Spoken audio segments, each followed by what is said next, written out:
আছে চারটে ভাত দাও গো, আজ ভিক্ষা করা হইলো না, খিদে লাগে খুব, ভাত খাবো, ভাত দাও চারটে। বুঝলামের ভাইস্তে ঘরে চাইলে তো নি কি রাইতে দেবো? সে সকালবেলা চুলে পানিতে বসে রয়েছে, চাল আনবি তারপরে ধর রাইতে খাওয়াবো। ভাইস্তে কাম হইলো না রে, চ ওই চাইলে নিয়ে আসি গে, চ।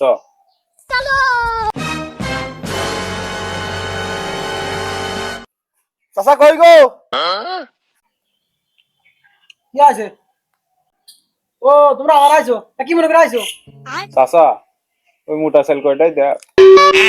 কি কর বাবু, সে যাই তো অন্য ফকির দিয়ে দিছি।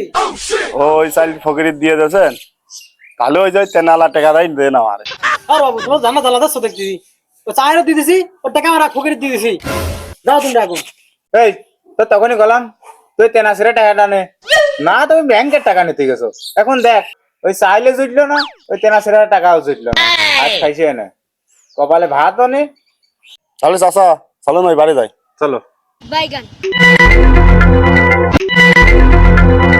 আগো সালান ভাইস্তে, বাড়ি আছো নাকি?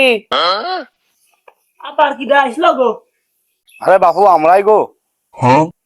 ও তোমরা আবার আইছো, তা কি মনে করে? ভাইস্তে তখন ওই মোটা চাল দিলে ওইটি দেও গো।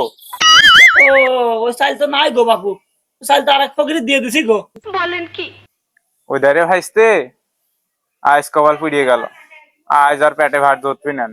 তোমার যে দোষ, তুমি মোটা চাল খাও না, তুমি বাসমতি মানাতে যাও।